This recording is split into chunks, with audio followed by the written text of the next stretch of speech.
With winter past us and the weather warming up, the quiet part of the gaming year has given way to a steady stream of news and game releases, and nervous anticipation as gamers look ahead to the biggest industry event of the year. After calling off last year for understandable reasons, E3 is back again, albeit in a different form, and Nintendo has already confirmed they're taking part in this year's fully online festivities, which has Smash speculators firing on all cylinders because you know there'll be a DLC fighter revealed there. Probably. And while many are expecting Sakurai and crew to top Steven Sephiroth with someone beyond the impossible that shocks the collective gaming world for days to come, the thing is, Smash reveal cycles tend to hit a climactic point around halfway or a little past halfway, but then wind things down from there on out. They bring out the heavy hitters when they have everyone's attention, then fill in the last few gaps with picks that aren't as big a spectacle but are still interesting enough to stand out. We're probably in the middle of that falling action now. But who might fit into that? Let's take a look at 3 particular characters who weren't mentioned in previous episodes that I think are worth keeping an eye on for fighter number 10. Fair warning, this is mostly personal opinion and will probably diverge from the bandwagon picks at least a couple times. With that out of the way though, let's begin. Our first hopeful is a character who isn't brought up as much as they probably should be right now. Someone who might just fulfill some fans' long-awaited dreams.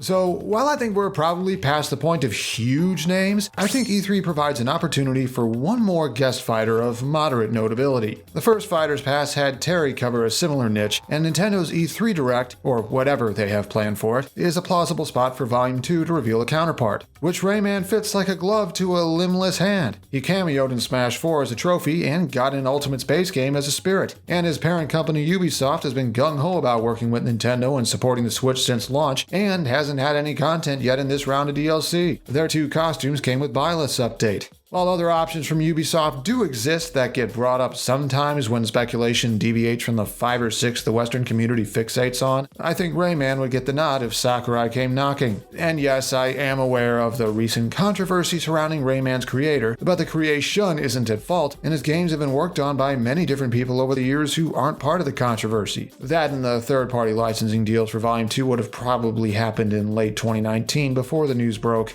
Anyway, one of Rayman's upsides is how easily his source material can adapt into Smash. So much of his moveset from his most recent outings would slot in so well that I swear they used Smash as a point of reference when they designed it. Sure, being easy to draw a concept for isn't as fun to talk about, but being less of a hassle to design by third-party standards, while still being unique, could help the devs know what they're getting into and smooth out the extremely complicated process behind the scenes. Speaking of uniqueness, Rayman's limbless fisticuffs would lean toward a distinct style of mid-range combat, different from Min Min's long-range zoning, that help him stand out. That and all the other whimsical and dreamlike things he could pull out for other attacks and specials. Spinning his hair like a helicopter to hover, or riding around on walking missiles, summoning plums that ricochet off other fighters, any of the power-ups from Rayman 3, the list goes on.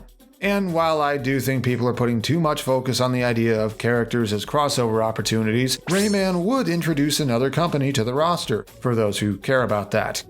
But what kind of content could Rayman's Challenger Pack include? A stage based on somewhere in the Glade of Dreams would make sense, but narrowing down exactly where across several titles would not be easy. You could base it on one of the early levels of Rayman 1, the intro stage of Rayman 3, or the hub area of Rayman Origins, and that's just scratching the surface. Options for spirits include other major characters from Rayman's games, with focus on the recurring ones probably. Mii costumes could either follow suit, or they could widen the spotlight and bring in stuff based on other Ubisoft characters beyond the 2 that got him in Volume 1. A rabid Mario costume with Sans' head is a meme waiting to happen, isn't it? And we'd have an eclectic selection of music to choose from across Rayman's history. Seriously, this list of 3 is selling it short. But Ubisoft isn't the only potentially new company with a dog in this fight. There's another back in Japan with a plausible chance now, and if the invite comes, they're ready to rock. When it comes to companies who aren't part of the roster yet, you usually hear Ubisoft or Activision or Koei Tecmo, but Arc System Works has an over 30-year-long legacy, and their magic touch with fighting games has put them on the map. While their flagship series Guilty Gear isn't often associated with Nintendo, it's appeared on their systems a few times, including Switch ports of 2 particular entries as part of the franchise's 20-year anniversary. Having presence on Nintendo's hardware may not be required to join Smash, but it certainly seems to help, and it opens a path for the series' bounty-hunting anti-hero sole bad guy to potentially join the fight next. Though he'd have to overcome one potential roadblock first, which he'd probably take as a challenge. The fact that we already have a fighting game character in Volume 2 with Min Min. There's a chance the second one in the same batch could be a tough sell development-wise. However, Soul and Guilty Gear overall have carved out such a distinct niche in their genre that I still think he's worth giving a look. And that unique flair and visual style is one big thing Soul has going for him. His post-apocalyptic aesthetic and affinity for hard rock, and his flippant attitude, would hammer in an identity for himself despite how massive the roster is becoming. Not to mention the unusual weapon he swings around in combat that technically makes him a fighting game character and an anime sword fighter. Go figure. But what let him stand out most is all the ways he could incorporate Guilty Gear's signature mechanics into his moveset. How about a mid-air dash that helps him approach or reposition himself if needed? Or a dust attack for his up tilt or up smash that uppercuts an opponent into the air with short enough end lag to start combos with it. Combos that hurt thanks to a robust set of cancels that could let him chain a lighter attack into a strong attack into a special. The exact flexibility would depend on which games were being pulled from. If they really wanted to go wild, they could give him a Roman cancel gimmick with a meter he could expend to break out of shield stun or interrupt his own move's end lag for even more combo options. It'd have to be balance tested very carefully. All of this would come together to give Soul an appealingly aggressive fighting style that encourages approaching his foes, overpowering them with strong pokes and footsies tools, and converting them into hard-hitting, flashy combos. Even if his actual range wouldn't measure up to other sword fighters, and his neutral would be linear and predictable to a fault, just like in his games. Soul's Challenger Pack would bring Guilty Gear's world and cast with him, whether he likes it or not. For stage options, Soul's own home stage of Neo New York would fit perfectly with its unique aesthetics. Or for something more refined, there's one of the several stages set in Paris, even if they're usually associated with someone else. Soul's Spirit Board would comprise several of Guilty Gear's core roster throughout its history, including his rival / sort of friend nowadays. Mii costumes could also pull from the roster, or could give some other ArcSys properties their own chance to shine. They may be best known for fighting games, but they've picked up a few other IPs over the years. And what's a walking homage to Freddie Mercury without a rockin' soundtrack accompanying him? These are just a few examples. But there's one other way I think fighter number 10 could play out. One a little more insane.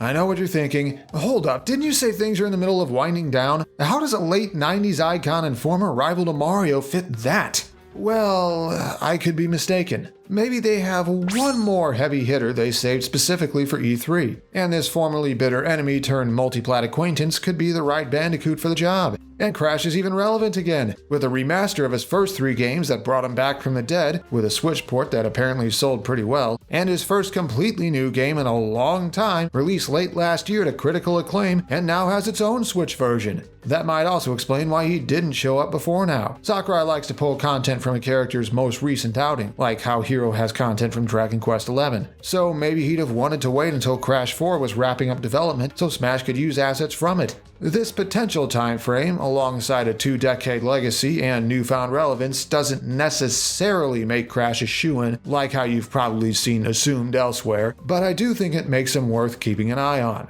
Crash's whole comeback angle could be one merit to him getting in. Ultimate's made a recurring thing out of reviving forgotten stars, and though this star came back on his own, it still fit the trend even if DLC isn't leaning as hard on collecting gaming icons as people keep assuming it will. Because moveset potential is also important, and Crash could step up with a set of iconic techniques like his classic spin, his slide attack, the fruit bazooka from Crash 3, shenanigans with different types of crates, hitching a ride on Polar to cover distance quickly. You get the idea, right? There's quite a bit to work with for his specials in particular. That said, his repertoire in the mainline games is a bit on the sparse side, and so I wouldn't be surprised if the Smash team pulled from some of his less liked entries to round out his A-button moves. But if handled right, Crash would play just like he does in his games no matter the source material his moveset pulled from. Play carefully and patiently, look for openings, then spring into action when the time is right and make it through in one piece. So what could we see from Crash's Challenger Pack? For starters, a stage based on the starting level of the first Crash Bandicoot game, or its remade version, would make sense, especially since Smash doesn't have many tropical stages. Or we could see different parts of the island as depicted in Crash 4's first level. Hero's stage came from Dragon Quest XI, and Crash could follow suit. Insanity Island in general has several ways to make a good stage out of it. Choosing spirits wouldn't be too difficult, as there are several recurring characters to fill a spirit board with, good guys and bad guys. A few of them could even spill over into the costume list. Come on, a Cortex outfit with a ray gun just works, doesn't it? And we get a fresh set of music from across the series, though probably emphasizing Insane Trilogy and Crash 4. Not that that's a bad thing, with the former's new takes on classic tunes and the latter's original stuff. And there you have it. 3 characters I think are worth keeping a close eye on as we await the reveal of Fighter number 10. Probably around E3, but who knows, maybe earlier, which is why I got this out now so I wouldn't get blindsided like with last time. There are a few other characters I want to touch on real fast. Here are some honorable mentions. Some of the characters mentioned in previous episodes are still holding on. Lloyd in particular, and the Tales series overall, is in a notably good spot since his Mii costume is one of the only ones still MIA, so keep a close eye on him. If we are looking at a Terry-like pick for number 10 like I suspect, there are a few other mid-level-ish third-party options that could get the nod. They may not be the absolute biggest names in gaming like most of speculation revolves around nowadays, but that undersells how interesting they could be. And while I do think we're probably due one more guest fighter as number 10, I wouldn't entirely rule out a first-party newcomer. Pokemon especially always has several really unique characters to pick from each generation, and with ARMS, Xenoblade 2, and Fire Emblem Three Houses all present now, Sword and Shield are the most notable recent Nintendo games to lack a playable fighter. Though, be careful who you focus on, okay? A lot of talk lately gets caught up on demanding characters for the sake of filling a quota or completing a set, like including a major villain or a character from a first-person shooter just for the sake of having another major villain or an FPS rep. I'm not saying these characters can't happen, but their situation is more complicated than it's treated, since Sakurai and the team doesn't pick fighters just for the sake of having them present in Smash. It's something we should consider, because too much of the community often doesn't. And for Sothis' sake, can we stop treating random statements from other companies like there's some sort of tease? Like, do you really think Nintendo would let the identity of the next newcomer, something they've been very quiet about, get hinted at by someone else's social media department? Just because the idea of a cryptic hint or sneaky tease sounds exciting doesn't mean they must be happening. Come on, guys. And that's where I think we currently stand.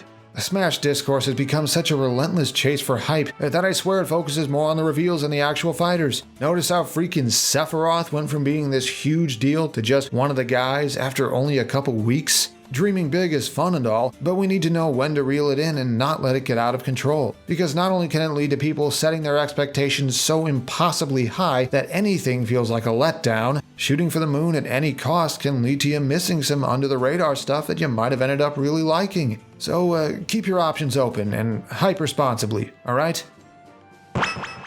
Special thanks for this video to the people you see here, and to my patrons for continuing to support my content despite how often I bring up ideas that aren't as popular to talk about.